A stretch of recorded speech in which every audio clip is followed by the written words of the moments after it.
Wako watu 11 walitoka, na kati hao 11, 6 walikuwa na uwezo bado wa kujieleza.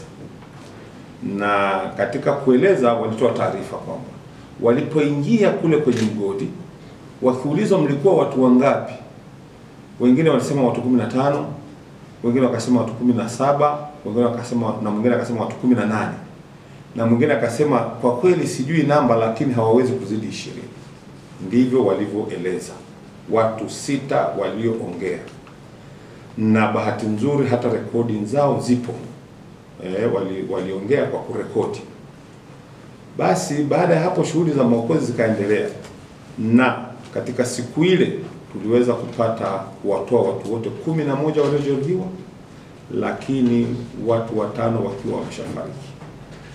Na mpaka saa 1:30 ile tarehe 17 zile shughuli za uokoaji, kwa sababu ya giza na mazingira ya kule ndani, kwamba kuna watu waliobahatika kuingia kule, kwa kweli kidogo ni mbali kidogo kutoka chini kule, shughuli zile za maokozi zikaishia pale. Jumapili mimi nilienda kule asubuhi, na wenzetu walikuwa wameshaanza kuendelea na shughuli ya maokozi, na kwa bahati mbaya wakampata tena mwananchi mmoja ambaye alikuwa ameshafariki, na kwa jumla waliofariki wakawa 6. Kijumlishia na wale 11 waliookolewa ikawa wamefikia 17.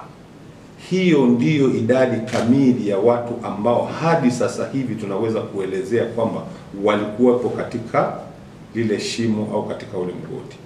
Na watu 6 tuliowahoji, mmoja akasema 15, mwingine akasema 17, mwingine akasema 18, na mwingine akasema hawazidi 20.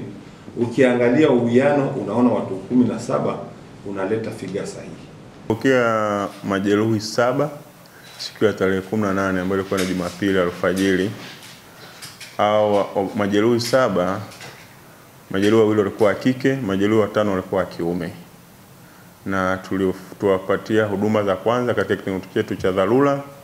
Baadaye tukawa tumewalaza wodini, na mgonjwa mmoja alihitajika kupewa rufaa kwenda kwa matibabu zaidi Bugando, kwa hiyo mgonjwa alishaenda. Lakini wagonjwa 4 baada ya kuwapa huduma za kwanza na matibabu mengine wakaonekana wako vizuri, tumeshawaruhusu wameenda nyumbani. Wodini tumebaki na wagonjwa 2 wa kiume ambao wanaendelea na matibabu. Mgonjwa mmoja ana mvunjiko wa mfupa wa karibu na enka, lakini pia enka imepata kuna dislocation ya enka joint, na mgonjwa mwingine amekatika mguu chini ya goti. Kwa wako wodini wanaendelea na matibabu, lakini kwa jumla hali zao sio mbaya, wanaendelea vizuri na matibabu. Aliniita Bachamugwango Zakaria. Sasa sisi mawe mengi akatuangukia,